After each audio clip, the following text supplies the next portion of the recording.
My God. What did you think of that intro, Charlie Parrish? Smooth. That is a smooth intro. Is that smooth? Oh. Yeah, I wanted the outro of you on the sax. Oh my God. That's probably what we should do, an AI, in sax or something, right? Or I'm Brilliant. playing the flute like Jethro Tull. Right. Yeah. No, that's great. That's Which really I good. could I do feel something like like I'm on that. a late night show now, which I am. We're ready. Well, Charlie, thanks for joining me tonight on Denver After Dark. And I know that this is pretty nuts, but I want to tell you a quick story before we get started. Let's sort of like story time. And I want you to tell me what you think about UFO abuse after I'm done with this. Right. So here we go. Here we go. So I'm 9 years old. So I even remember the date. It's October 31st, 1979. I don't even, Charlie, were you born in 79? I was one. You were one. Okay. I So I'm just not. turned one, You, October. October. Okay. So you just turned one. So this is October 31st, 1979. And obviously it's trick or treat night. And when I was 9 years old, back in the day, I didn't trick or treat with like those little orange, like pumpkin things or like the little new sacks.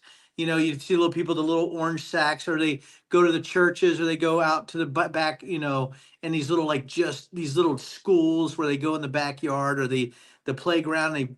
You trick or treated properly. Like, we went house to house until people wouldn't allow us to knock on doors anymore. Because Right. I mean, I trick or treated with like a paper bag. I know there's some Gen Xers, and I know you probably did too. Like, I had candy, but you remember back then, man, they would always say check for razor blades and your Snickers bars, and they Yeah. had all this satanic. That was when the satanic panic was huge. People thought Satanists were giving candy to babies. Anyway, Right. my stepdad, we're sitting there, and I had got done trick or treating, but it's still late, and I'm in an apartment complex. It was like the projects of Virginia, Manassas, Virginia. And we're sitting there, and he looks up, he points up in the sky, Charlie. He goes, "Look at that. That's a UFO." And there's this bright light. Now, it's probably an airplane. I'm 9, right? An airplane or something like that. I'm like, "What, Dad?" He goes, "Yeah, man, Halloween. I didn't think the aliens would come out." Now, I'm 9. And I'm looking up going, "Oh my God, yes, I just see pillowcases." Yes, I also, I did trick or treat with pillowcases. I see the comments coming up. So anyhow, yeah, thanks for that there, Mr. Schrum or Mrs. Schrum. It's MB Schrum, whoever, but I'm glad they're here. Anyhow, I look up and I'm like scared. He goes, "Yeah." And then my mom sort of jumped in, and then like everyone's like, "Oh my God, a UFO." And like we're 8 and 9 year olds. Anyhow, Halloween's a big night, right? So I had somebody staying the night that night, and I don't know why. It was a friend of mine.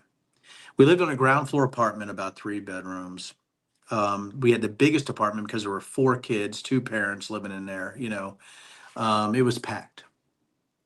Anyhow, my friend's staying the night, and we're already scared. We're freaked out. It's a big night with UFOs and bunches of candy and checking for razor blades, all kinds of stuff. Yeah. Anyhow, buddy, I hear this scraping noise coming from somewhere. Like, what is that? Wait, are you on the And it street at this scrapes point? louder. No, I'm in my house now. So You're in I'm in your my house. house. I'm not in the street. Thank you, Charles. I'm in Right. my house, staying the night. My buddy's staying the night with me, right? So we're in the house. We're going through our candy. We're sorting it all, right? Because I always, it was the Three Musketeers time, right? In 1979, Three Musketeers was the candy bar with the creamy nougat. Anyway, Right. so we're looking through, going for that. And I hear this scraping noise. It feels like it's coming from outside. I'm like, what is that? And me and my friend are looking at each other, and the scraping got louder. And you know what I'm thinking about, right? It's Halloween. It must be a monster. It must be something weird. Now it's like pounding, like it's scraping and it's knocking, and the window's starting to shake. I'm like, what is that? Right then, quiet. Like literally, like everything just went quiet. So I get up on my 9-year-old body, right? Probably holding a Three Musketeers, as a weapon, looking at the window. So I go over to the window, I sneak it open. I swear to God, it's a story that is in infamy. My stepdad was wearing a mask and had his face pressed against the window with the mask. I went backwards, slammed my head, just about knocked me out. Candy everywhere. My friend screamed, and and I'm like, I'm laying there, literally screaming because I saw the mask. I didn't really realize it was my stepfather yet, who had set this prank up in a fantastic way. And I wonder, does that solidify belief systems? Is that kind of trauma? You got It's like there must be aliens, at 9 years right. old. And I don't know if That's anybody had just great parents like that, but Charlie, that's how I got introduced to aliens, my friend. I wanted that as a kid. So where I grew up, where I I wasn't allowed to trick and treat. We had to sneak a trash bag, a black trash bag on, put a bit of blood on our face, and go out, and it was all undercover. My grandmother, wouldn't allow trick or treating. She wouldn't allow cards in the house, any dice, anything of chance. Or she was quite religious, you see. She used to drag me to church. So I know. Listen, that's you won with your dad like that. That's cool. Because I Well, had none the of thing that is, I fun. was raised Mormon. I was raised Mormon, as you know, and very, very strict. But Halloween, they allowed us to, do that. I mean, but yeah. So I mean, it's just amazing because I know your background, and I didn't know you had that kind of religious also issue, right? With your grandmother. That's really interesting, Charlie. Man. Yeah, yeah. I mean, it wasn't. It wasn't. I don't think it was. I was never as deep as you and your family and all that. It wasn't like that. But I did. I was dragged to church. I had to be an altar boy at one point and things like that. And even back then, I was like, this just doesn't. It just doesn't work for me. It works for other people. My mum's still very. She has faith and all that, but it just doesn't work for me because my mind doesn't work. Like I can't just let go and go. Okay, there's a bearded man in the sky. I can't do it. No, no, Yeah, no. No direct line to some kind of sky fairy is what you're saying right now. So, but so here's, yeah. There's just too however. much misery. There's too much misery for it to be. Okay. So, and I know you're like, oh, I think Denver just trapped me. I'm about to trap you. You ready for this, Charlie? You ready to be Yeah, trapped? Everybody let's wants to go. hear this. So, how in the hell did you get caught up in the UFO belief that you did? So, you talk about it was very difficult to believe that there's something you can't see, touch, or feel that has Yeah, like sort of the marionette strings on your life. But the reason I'm so fascinated, Charlie, first of all, your incredible knowledge of those who are in the whole UFO, NHI, UAP field.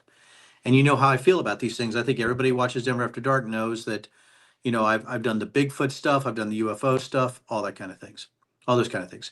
How did you get caught up, my friend? And this is really what this show is about, is how people to extract from certain belief systems, but how did you get caught up in UFO belief? Tell me about that and what you believed and how it was for you during that time. yeah. Well, I wish it was like I say. I wish it was something as exciting as my dad at the window with a mask on. That would have been a cool story. But it was literally like everyone else. But where I grew up was, Manchester, UK. It's a very rainy city. I think we're on the same latitude as like Seattle. So that's like the climate. It rains every day.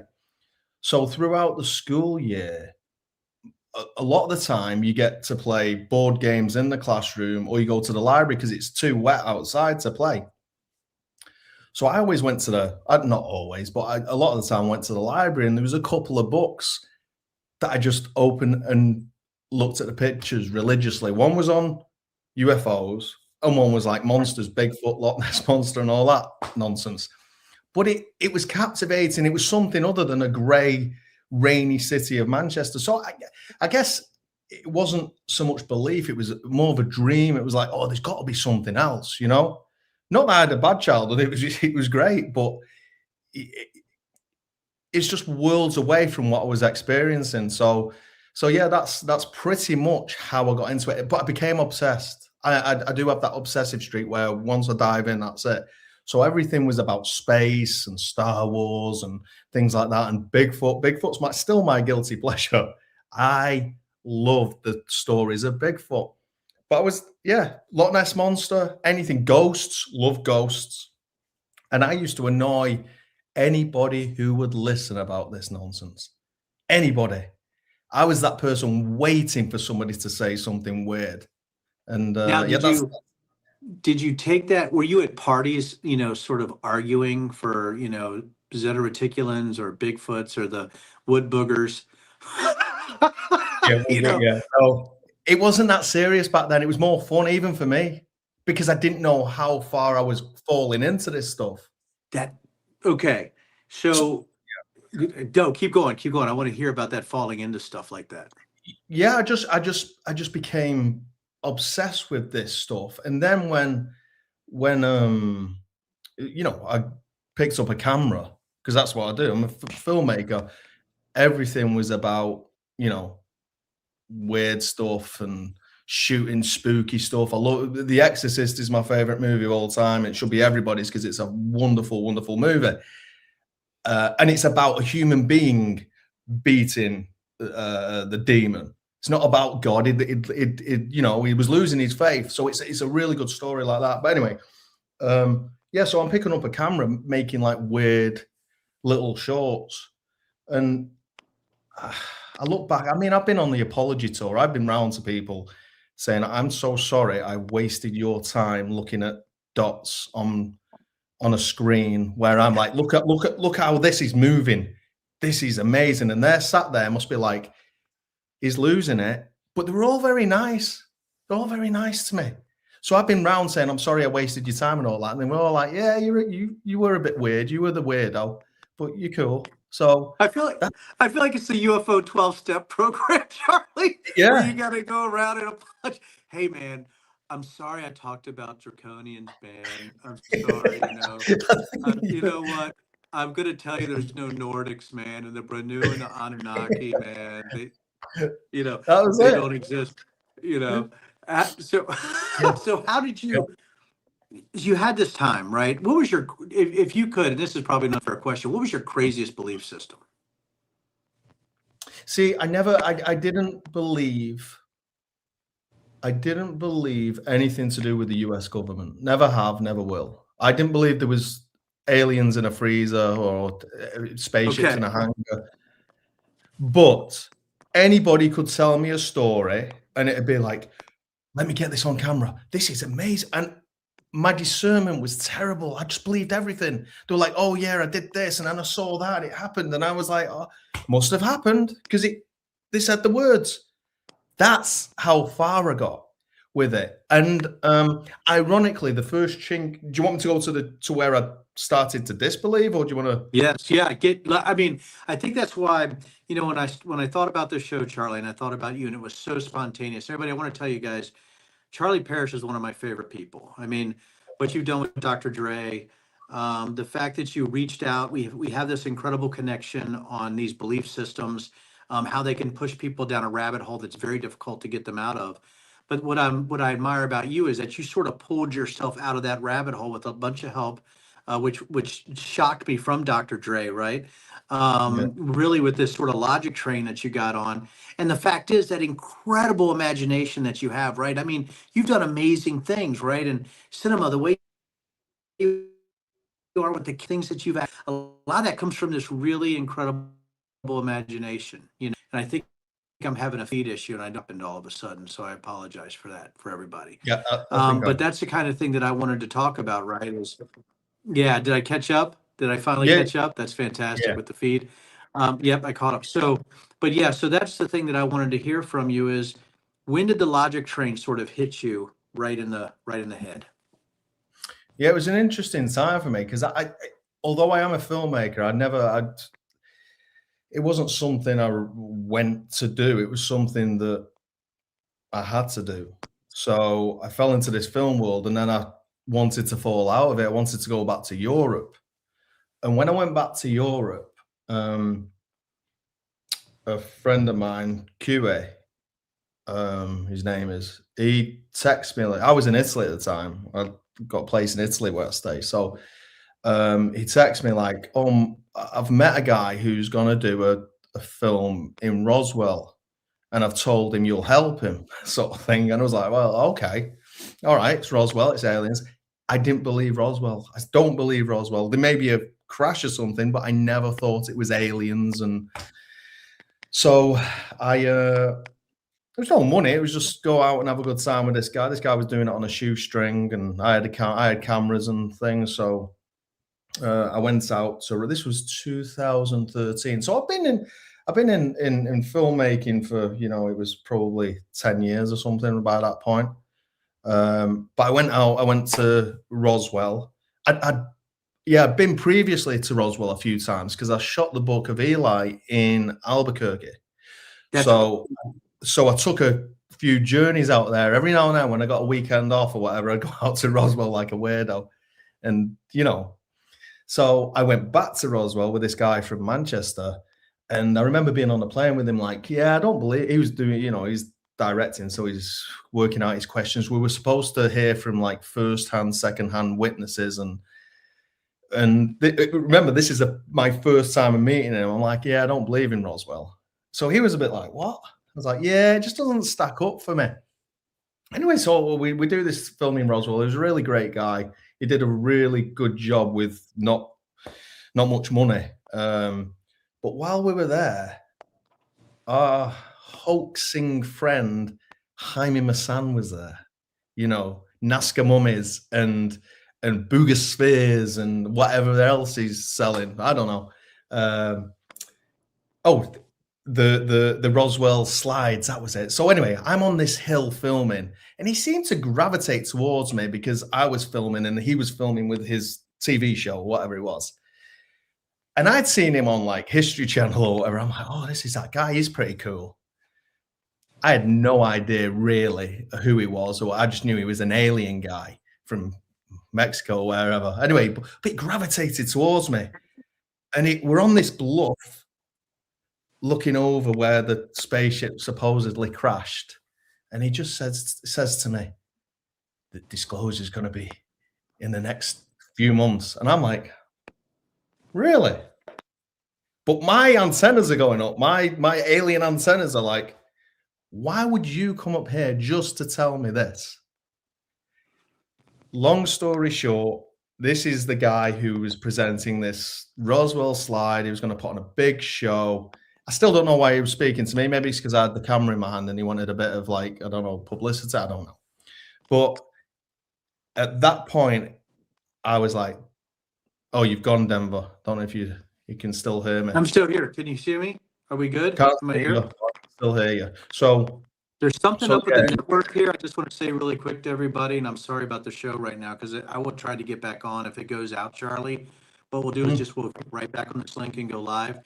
I got the Wi-Fi here at the hotel, but it seems like it's very strong, and then it dies. Then it's very strong, then it dies. So I apologize to everybody as we're talking because this is one of the coolest things. The fact that you're with the Nazca mummy guy from Mexico on a bluff at Area 51 after shooting the Book of Eli. Oh yeah, I mean, I'm sorry, Roswell, not Area 51, overlooking Area 51, but at Roswell. It's just an amazing story. So it's not actually Roswell; it's like 40 minutes away from Roswell. Yeah, 40. Oh, that's right, because I know the story. They actually it supposedly crashed in a farmer's field. That farmer didn't know what it was. Actually, it was definitely space equipment. What a lot of people don't know, and you know, Charlie, is actually the craft never crashed in Roswell. But go ahead, my friend. Go ahead, Charlie. Yeah, this is 40 minutes away from Roswell. This is as a Corona. But so yeah, Jaime Maussan's like, oh yeah, disclosure's coming in a couple of months. I'm going to do this big show. We're going to present, and then he's like, but don't tell anybody, right? And then I'm interviewing these other people, and I want to get this right because I want to be accurate. I want to be more accurate than Jeremy Corbell is. So I won't say the name because I forget. But as we shoot this interview, camera cuts, and he's like, "Is the camera cut?" Like, yeah, it's cut. It's like, disclosure's coming in 2 months or whatever. I'm like, right, okay. I said, your mate Jaime's told me as well. Oh, he's told you about the slide. Yeah, it was found in some woman's attic in Arizona, whatever it was. Don't know, don't care. At that point, I'm like, these are all nuts. Anyway, and then he goes and does the Roswell slide debacle, which turns out to be a slide of a mummified boy.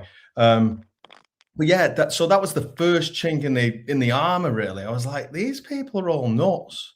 I've seen them all, and they've said things on TV, but the way they act, the way they move, everything's corny, it just doesn't add up. And I was like, yeah, this isn't right. And I think there may be footage or at least audio of me going, oh, he's full of bullshit. It never made the cut, obviously, but yeah. And then we went home, and yeah, I didn't believe that was the first thing I didn't believe Roswell. And then straight after that, I got the call for another job out in LA, and I was like, you know what, I don't want to do it. I didn't want to get back into it all, but I did. And that was it. And then from that, I'm trying to think of the timeline. You still there, Denver? Oh yeah, I'm listening. Oh Oh yeah, yeah, okay, I'm you're all listening, remember. yeah. Oh yeah. So Oh, then, yeah. I was frozen in love. That it wasn't the actual feed that time. I was like, I'm like, the reason I'm so locked in. And I know I'm just, it was like, is this stuff frozen? No, I am locked in on you right now because it's amazing that your story so mirrors so many people, right? When you find out that the person that's talked to you is a grifter, a shyster, or a charlatan, And I Yeah. remember my first Bigfoot expedition. Guys, my first Bigfoot expedition is a guy who was on Finding Bigfoot, and I know him, right? And he is the guy, Matt Moneymaker. Yeah. And, I think Matt was a true believer. I still think he is today, but there was no way the things that people were saying were happening were happening. It was bullshit. Especially, I was out one night and I saw, there were two flashing lights from radio towers through the woods. And the guys came in and reported 100% that those were red eye shine from Bigfoots that were standing in the wood line. When I'm like, those were literally radio towers. I was You there, right? you went on a Bigfoot expedition with Ross Coulthard? No, with Matt. Yeah, with Russ. Yeah, with Russ Colt. Yeah, Ross same Coulthard difference, sees a right? light, and it's the most extraordinary thing. He's what a dummy. Liar, Oh, right? sorry. But yeah, so I was with Matt Moneymaker there, and but it was these people. It was probably him. But when you were talking about those individuals, right, and when you talk about somebody like, why are you telling me about disclosure, this biggest thing and forever here on this Yeah, freaking bluff yeah, overlooking, the field 40 minutes outside of Roswell, all of a sudden something absolutely breaks. And it's that breakage, right, where people that are smart like you, they're like, wait a minute, there's no way that can be. Why would you do that? What is your actual motive? yeah, Right? And yeah. usually the There's money's, no you know. reason to like. Well, it wasn't cornering me, but it was no reason to make his way up there to say it to me. And he walked off after it, so he came up to say that. It was just weird. Yeah, I was like, yeah, I don't trust you. And is that when the break really started to happen, Charlie, with you from these UFO belief systems over to where like this, you got started to get skeptical? Yeah, but this is quite a turn or a turn in the road, because I then started to. I was still obsessed with everything. I was still reading everything I could and watching everything. I tuned into finding Bigfoot every week like an idiot, thinking they were going to find Bigfoot that week, not thinking that, oh, I'm in the film industry. I hold a camera. If I see a Bigfoot, I'm telling everybody, and it would have been. You're never going to find out on a show. That's the point of that. But Exactly. but I was that person who tuned in every week. Oh, maybe it is this week. Obviously, it's not. But then what happened was I was like, right, I don't believe any of the government stuff. The U.S. government choosing one government out of 200 and odd governments that have the secrets. I'm not into that. And then I said, but aliens are probably flying around. I still had that in my head. They're probably coming and looking. I said, but why would they? This is all internal. I'm like, why would they come and look? What they're doing here? That's when I got into abduction. That's why I'm still into abduction. And it's the only thing that makes sense to me. I mean, it doesn't really make sense anymore, but it's if aliens were here, I got to this point where I was like, if aliens were here, they would be here for a real reason, not to buzz HMS Prince Philip, whatever, or the Nimitz or military things. Why would they? Why would they just come and hang around with military? There are things that will hang around with military, as we know, but they're not aliens. So that's when I went down the deep path of abduction, and I have the complete works of the pioneers of the research, and that. I then started to. This was 10 years ago. Yeah, this was 2014. So yeah, 12 years ago, and I did a deep dive into abduction. Didn't think anybody else was interested. It was just my own little project I was doing. But people started to see a few things that was uploading and shooting, and yeah, I got a bit of interest, and that was around the time of the Defiant ones, and then yeah, Dre's that's when Dre started to enter the conversation, sort of thing, with me about it, and yeah, that's when the major fracture in my belief came, and it was because of Dre, and it was he would, through logic and intelligence, just show me that there is precisely zero evidence for any of this stuff outside of my opinion, someone else's opinion, and a blurry photo here and there. And I used to come away. We used to argue. I mean, we argued quite a bit, but he's always very respectful. He was never, but he knew I was on this journey, and he'd just put up the argument, a logical argument against what I was saying.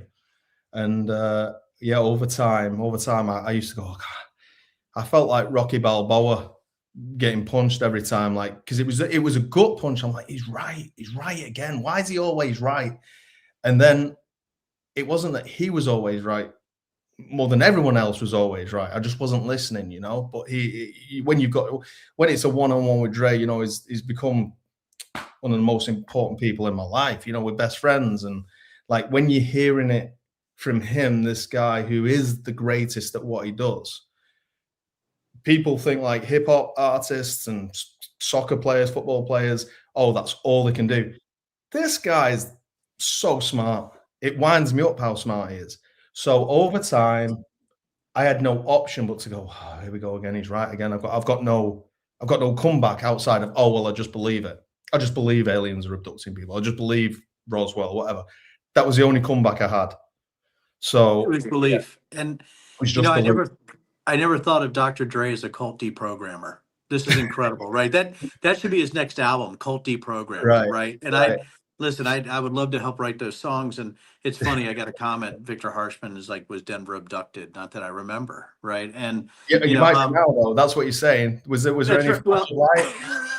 Well, the thing was, I remember somebody asked about, abductions, UFO abductions, and this pivot is going to be insane. So I hope you're ready for this.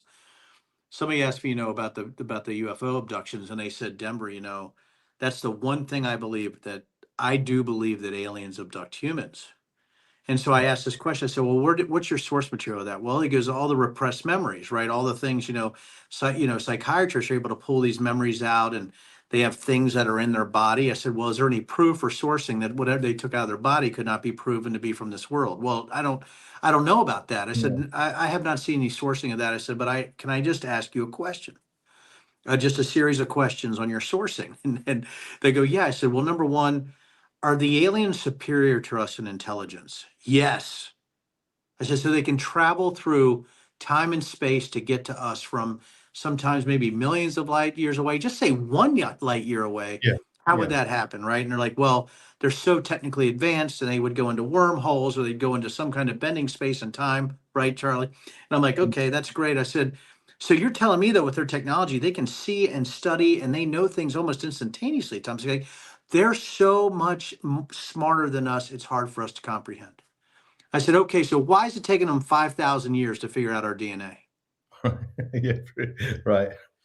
I mean, they could do it remotely anyway. I'm telling you now, that's what we do. I mean, are you kidding? I said, what if they just like to probe people? What if what if aliens actually are just sexual assault beings, right? What if because humans are such easy targets? And he's like, oh my God. I said, well, I mean, you're telling me that they keep, probing people, and they keep taking them, and they keep prodding them, and then they put them back here, then they assault them, and then they terrorize them. I said, maybe aliens are just criminals. Maybe they're psychopaths. So right. So the flip to that is the belief systems, and with the people that seem that violence or that harsh behavior should apply to J6, people that are Proud Boys and stuff like that, in those belief systems. And I guess when you were talking, and by the way, if people want to talk about repressed memories and alien abduction, read A Demon Haunted World by Carl Sagan, when they talk about the charlatans that are in that world and how they make money doing that. So my thing to you now is knowing what you know now, talking to Dr. Dre, the things that you saw, how you were raised, what you're looking at in America today, what scares Mm. you about what you're seeing with J6, about the Renee Good killing, which to me is murder. I mean, Yeah. there's not quite, I was not law enforcement, but I certainly was counterterrorism. I certainly know how to handle weapons. And I don't know how you see that any other way, but of course, we have this divided country, and I try to look things in a facts-based, data-based way and take that data and those facts. But how are you looking at the things going forward right now, buddy, Charlie? What is the thing that you're seeing based on your belief systems, J6, QAnon, right? That people still believe. You saw the Nazi memes coming out of the Department of Labor, Yeah. right? Or, Department of Homeland Security, and this white nationalism belief systems. And it's almost like these people believe they're actors in their own plays or their own fantasies. And but as you're seeing this downstream, you've been behind the camera, you've seen so many things, you've been there, done that. What's your fear? I mean, I know this is a huge question, but where do you think we're going with all this right now? First and foremost, I'm just really disappointed where it's got to, because outside of the film industry, which isn't great, film is probably the same as everyone else's industry, really. But I've just been in the film industry, so I'm like, oh, it's shit 1 minute and it's great the next and whatever. One thing that I was also so excited as a kid and as a 19-year-old kid was coming out here. This was America was everything. I was I was so happy when I got out here, and I worked so hard to be here, and I loved everything. I loved it is the most beautiful country on the planet for me. I mean, it's got everything anybody ever wanted, and I've only ever been treated really well by people. Yeah, it was everything was great. But in the last few years, this is not a place where I'm like, You I want to want to be be? here, really. Yeah, I've got my kid here as well, got my wife, and they're embedded in everything here. My wife's American from Virginia, and my kid loves it. My kid absolutely loves everything about her life here. So for me, because people are like, well, why don't you just go home then? And I'm like, well, I've got to be honest. If I could, I would, because I don't agree with it. I'm not happy with my country either. My country is appalling, right? There's been this worldwide right wing lean that I don't know. Well, I do know where it's come from, because this guy in charge has allowed this to be okay, right? So when he first got in, I was spotting people like, oh, now I see you. We've been interacting for years, but now I see you. Oh, yeah, that's what you think, right? But it's had this progression to the point where people are celebrating somebody being shot in the face 3 times, and it's just, I'm like, what are we doing? What are we doing to make that okay? People like, oh yeah, well, she shouldn't have been there. She's right, okay, but that's not why you get shot in the face 3 times. Oh, she was interfering, right? Okay, that's not why you get shot in the face 3 times. When you push them, it gets to the point of the car, and it's a weapon, and she ran him over. She didn't run him over. And his camera footage, she's turning the wheel. She had no intent to harm. Of course Now, not. and I know you won't get insulted by this, Denver, because I know, we're mates. And listen, I've said to you before, we're very policy based. So, there are a few things that I believe in, right wing and left wing, and I think you're the same. I mean, but there's this thing in America, and you have to remember, I've been here longer than I've been in Manchester now. I've been here 26 years. But there's this thing with Americans in general, everyone's scared. Everyone's scared. And you see it all over. Everyone's scared. And I'm going to go further at the risk of pissing a few people off. The education system is dreadful out here. The worst school, where I'm from, is better than anything out here. That's what it is, because it's a business out here. Education is a business. Healthcare is a business. And when people are scared, when people are scared to slip on the ice, people are scared to. I played football today. You know the story. I wasn't a good boy, but people are scared to get injured because they don't have health insurance. And when you have this wake up and be scared every day, it just doesn't just doesn't feel good as a society. I don't want to leave the house anymore, really. I went to Puerto Rico.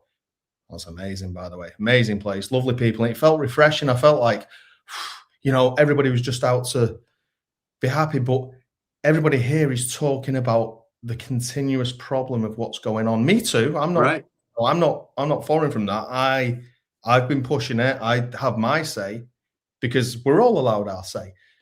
But what my say is doesn't end up with people being shot. That's the bottom Yeah. line. I mean, there are people who need to be shot. We've seen it. We've seen the school shootings that need to be taken out. People doing absolutely dreadful things, but that this week should not have ended up like it did. And I believe it ended up like it did. Number one, the guy who did it, trigger happy. We know his type, right? We know his type. We went to school with some of these people who, but also just full of fear and not much. Yeah, I mean, I think that's why, I mean, I wanted to do this show because, you're from Manchester, you've been Americanized, Yeah. you're talking Just about to going say, to, Manchester's historically is a very, very left wing yeah, place, but very progressive. Well, but I say, I mean, I'm biased, but it's arguably the most important city in the world for progression and innovation. It really is. It really is that good. But it's changing there as well. I look at Facebook, I look at my friends' feeds and all this. Looks like a shit London to me now. it still looks like a shit London, which, I mean, London because everybody just wants money. that's right. And I'm not against capitalism, but look after our fellow man first, or at least involve everyone. There's enough for everyone. But anyway, sorry, I cut you off. Go on. No. What I was saying though is that, and I know this has been an interesting show because I think a lot of people look and they have this knee jerk reaction when you're looking at what ICE is doing. Obviously, you should have a knee jerk reaction. You should be angry about what's going on, or you're looking at what's going on with the postings from the Department of Labor, from DHS. Oh, And yeah. you're looking at specific using, neo-Nazi language or far right white nationalism language. When you're looking at people now trying to relitigate J6 again, when you're looking at the massive amount of pardons, my worry about 2026 and 2028 and what's happening there. The fact is that past performance is indicative of future performance. But the only people I've been able to convince, like you, and I know that you talk to other people now, you have an incredible career now, making sure that the UFO grifters know you're there and you drag them across America by using logic because they're lying. You talked about Cold Heart and you're talking about, my gosh, how I feel about David Grush. I mean, this guy, there's something literally wrong there. There's obviously no disclosure. He didn't even know what he was talking about. He was low level. He has no clue. And I think that, and I know that, and everybody knows that, right? It's ludicrous. Yeah. My biggest fear, my friend, is that we can't get out of this belief first, facts second. And I'll say it again, beliefs first, facts second. Because if we don't have a baseline of truth, we're done. Yeah. And telling stories is great. I can tell stories about a mask at the window and lights in the sky. And you can tell stories about being in Roswell. We can tell these incredible stories, Bigfoot hunts, UFO hunts, right? Trying to absolutely 100% capture these people one-on-one and say, listen, Bigfoot doesn't float over your head and give you telepathic prophecies, right? The mystical Bigfoot doesn't exist. And by the way, if it's a big male naked Bigfoot floating horizontal above your head, we need to have other questions. We need to have other conversations about what happened to you, right? And I think 100%. right, what has happened to you? A friend of mine who's a former military officer said that Bigfoot would come and give him prophecies and told him my house was haunted. That's a real story. And I think these are the same people we're arguing with QAnon. It's the same thing we're arguing with MAGA. It's the same thing. Yeah. I think this one-on-one thing is the only way to extract people. And I think that's why your story was so powerful to me. And I've said it over and over again, is that you have to engage people one-on-one. You cannot be afraid.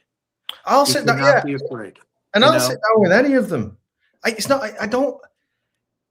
My thing is, certainly in the UFOs, I won't say anything else because I don't see UFOs as important as, J6 or what happened this week. It's just not that important. But if somebody wants to believe in UFOs, I've been there. I'm like, okay, right, that's do you. But don't prop up these obvious lies. obvious grift. That's what really annoys me. It The thing really is, annoys buddy, me when they support David Grush in, I think, when was it? 2023 came out? So 2 years, let's say 2 years.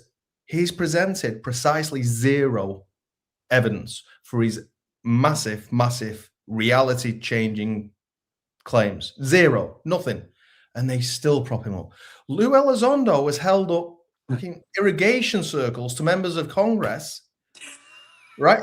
I mean, it happened. It's so ridiculous. It's so ridiculous. He held it up and he still has supporters. You can still be his friend. The guy needs friends. Be his friend and tell him, stop doing silly stuff like that. So there's got to be another thing for like the likes of Elizondo. I think he saw the big bright lights of DeLonge and TTSA and all that, and thought that the entertainment industry had some money, and it doesn't. But he's made a lot of money. Let's not beat around the bush. He's made a lot. He's got another book coming out. Stop propping these people up who have presented precisely nothing. Ross Coulthard tells everyone he knows where a UFO's buried, won't say anything because he doesn't want to burn a source. And the UFO community, like, right, Ross, yeah, your ethics are on point there. Don't burn a source. Think about, mind blowing. When I talk to people about this, I'm like, okay, you don't want to blow a source. This is the biggest thing to happen in human history. You don't need another source. Yeah, reveal the source. And the other thing too is you're saying it's classified information, but you're coming out saying it's there, and then you're saying you're not saying it's classified. You're lying. Because if it's me, if I had classified information that they did an alien autopsy, all right, or that there's Nordic and Anunnaki and human love children walking around that are half alien and star children, right? And they can tell the future, and they have special DNA, and they glitter at night like Twilight. I'm going to tell people this shit. I'm not going to sit there and hold it in, right? If I know that I got pictures of little alien grays that come out and like to tickle me and put probes all over me, and I'm taking snaps, I'm taking selfies, right? I'm going to say, hey, look, this is me and little Junior, right? Look. Because you're normal. Right? Look at that. He's from Interstellar Light City, and we really love each other. Look, huggy, you know. So I don't understand why that's not. I don't know why that's not happening right now, and I've had enough. It's crazy. My wife and my daughter. But people are like, oh, you know, Lou Elizondo can't say what he, you know, it's classified info. We'll get put into prison. Put me into prison. My wife will understand. My daughter will understand. Give me the secrets. It'll be out there. I'll go to prison. I'll go to prison. The most famous person you've ever met sat in prison. I will go to prison for my good friend, Little Gray, right? Or my good friend, right? Little reptilian humanoid Jimmy, right? Little hissy. And I'm going to say, hey, brother, I'm going to jail for you. And by the way, do you know how much money you would make? If I swear to God, if aliens come to me now, come to this show right now. If you're there, I'm calling you. Come down. There's no goddamn such thing as alien abductions, right? Alien graves at Roswell. There's no goddamn parts in a freezer somewhere in Area 51. And I dare, and you know what else? You know what else? The J6 election wasn't stolen. You know, it wasn't stolen. There you go. It's a fact. People, that's the other thing. Sorry, I got to say this about that. People are going, oh, the girl who got shot in the J6 insurrection. I'm like, I don't want anybody to be shot. Number one, yeah, I wouldn't. I don't want anybody to be shot. But they were rioting and getting into Capitol buildings because they believed bullshit. It was bullshit. And everybody forgets that. Everybody forgets that nothing was stolen. It was bullshit. Charlie, I told somebody, everybody goes, hey, Dan, not everybody there were criminals at January 6th. And I said, yeah, that's correct. I mean, some people didn't storm the Capitol. Yeah. He said, so, you know, there's some people there that were there, you know, they were peaceful. I said, yeah, but everybody there was stupid. See, that's the thing, right? Everybody there believes something completely wrong. They were credulous. They had been led the wrong way. That's the fear, right? If you have thousands and thousands of people and they're relying on fantasy-based policy, we have a country that cannot actually function. And you're seeing that today with our economy, with what's going overseas, with Venezuela, we're drawing up plans to invade Greenland, right? As you go down the line of the craziness, when you're looking at DHS, when you're looking at ICE, The fact that we have people defending the actions of a mother being shot means our country is almost irreparably broken. And I Yeah. think it's only people like me and you, Charlie, that's been through this stuff. I think we can bring that to people like, listen, I believed in a prophet that had 50 wives and married underage girls, and thought that somehow that was normalized because Jesus said it was cool. And yeah, I Right. got out pretty quick, but right? Pretty interesting. You had this thing where you went down the rabbit hole with aliens and abductions, and you got to pull yourself out. Now religion's a little bit is a bizarre thing, right? For a lot of people, and it's a hard thing when you're younger and you're 12 years old and you ask a question in Sunday school like, are we allowed to marry 10 people? People hated my guts. My teachers hated me, right? Because I'm like, is that really a Yeah. thing? Can my mommy do I have a lot of mommies? So that's what we have, right? So anyhow, Yeah. to No, finish but this up. belief, No, go that ahead. sort Go of, ahead. that sort of belief and the speed in which it travels with the internet, it's a deadly combination. It It's, is. because nonsense travels like that. Years ago, the UFO community had to stand on corners handing out nonsense on leaflets. You wouldn't hear about, but previous to cell phone and the internet, you wouldn't hear about what's going on over here. Had to be newspaper, had to be, oh, my friend said this a few months ago. Now Ah, it's instant. now, Now now you it's have now it gets crazy where you have people Heaven's Gate, right, where they commit suicide right. thinking they're going to ride on Hale Bob's comet. And I think again, what I would like to do, Charlie, is one day, me and you, I would like to do a tour. I'd like to go city to city and do a tour and let anybody ask me a question about any of these conspiracy theories. And I think you can do it kindly in a way, but these people need to be woken up. And I think part of that is dragging them with logic and facts. I Yeah. don't think anybody could get. How do you prove to me, Charlie? And I want to ask you this. You're a smart man. How does somebody prove to me that they were abducted by an alien? Right. Yeah. No, How do you prove? And, you and can't. I'll I give. mean, yeah. For me, let me tell you why I was interested in, and I'm still very interested in the abduction materials because everybody says the same thing in the same way, and it's really compelling. You go, well, Charlie from LA is saying the same thing as Denver in Virginia. They've never met. They don't know each. They exist. They don't know each other exists. So I was like, this is really interesting. And remember, the materials I have are pre-internet as well. So there Right. was outside of writing to each other saying, "Oh, I'm going to tell this researcher this. You tell him that, or whatever." It's really interesting. But I think there's a lot of things that we haven't discovered about what humans do in certain situations. And the other point I've got to make is that hypnosis, we know it's not accurate in a lot of senses. So there's a lot of flaws with them, but that's the thing that keeps me interested is everybody says the same thing regardless of where they're from or Right. social economic stature or whatever. They all say the same. So, but I still think where I am right now is a psychological phenomenon, and the reason why I believe that right now is because aliens are obviously not here. Where are they? We've got no evidence apart from tales. So There's yeah, one growing out of my chest right now, like Quado in Total Recall, or what, or but but this is great because the aliens have also disarmed your camera so that we can't see. is my camera off? You can't see me? Oh yeah, I've just been staring at a blank screen. I don't. Yeah, I've just I been can looking. see myself in the camera. So you're telling me this whole show, nobody has been able to see me. Yeah, I'm sorry about that. I should have told you, but I thought you knew. I thought you were just I had no saving the idea. I can see myself talking in the camera. I thought you were saving the bandwidth so that no, I No, don't I, think I anybody haven't. My gosh, I'm so sorry. I no. I have not seen myself.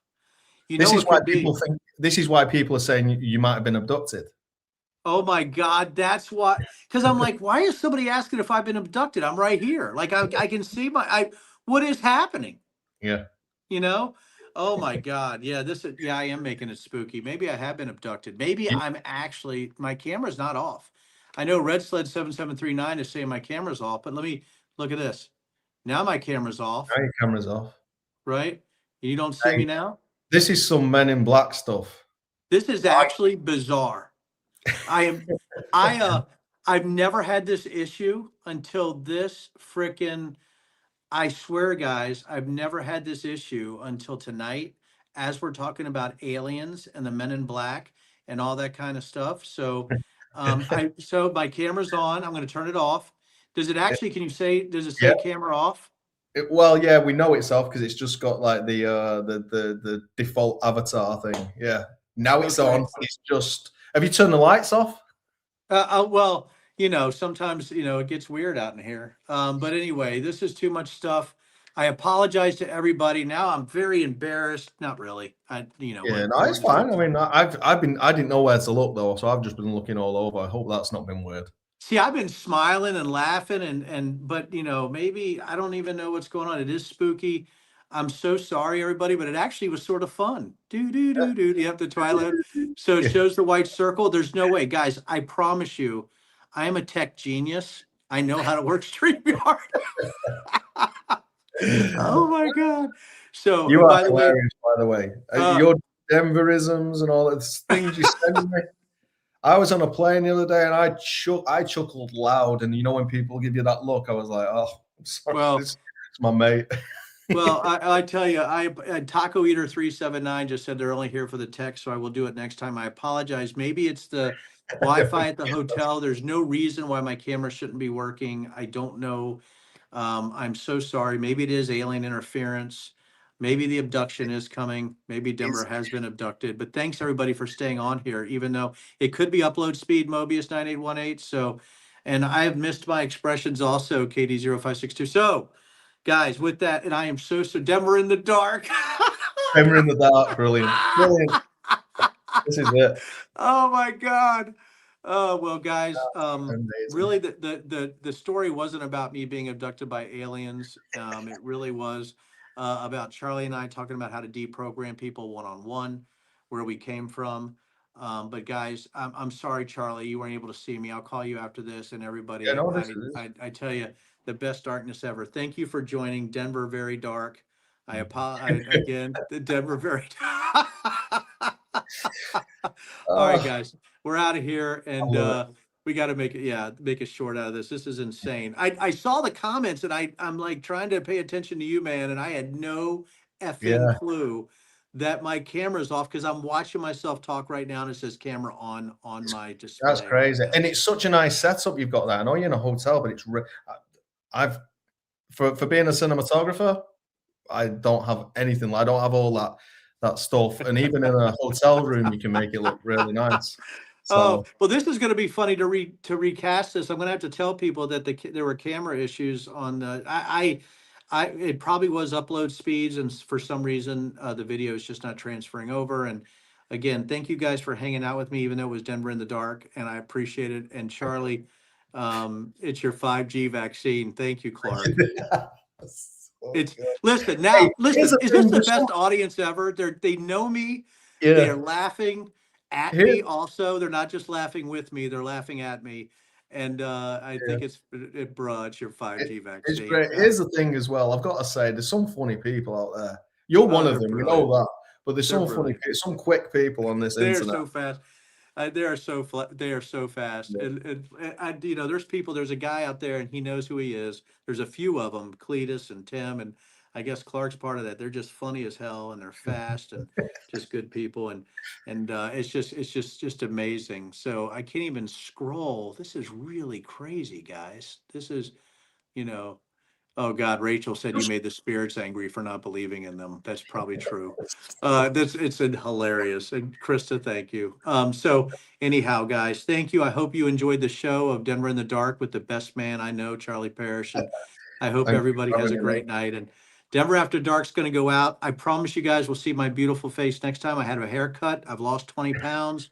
You did look great. Thank you, man. Yeah. Yeah. Yep. I went back to my exotic dancing career, so I'm pretty excited about that. I've been pole dancing again. I can do the flips. It's pretty amazing. Anyhow, thank you, my friend Charlie. I appreciate you. Thanks for coming on, buddy. Thank you for having me, mate. It's been great. All right, buddy. And I will see you guys Denver After Dark. Make sure you tune in, make sure you subscribe, and make sure you have a better StreamYard than I do. Thank you, everybody. Charlie, thank you, my friend. See you, All brother. right, mate. Cheers, Okay. mate. See you. Bye.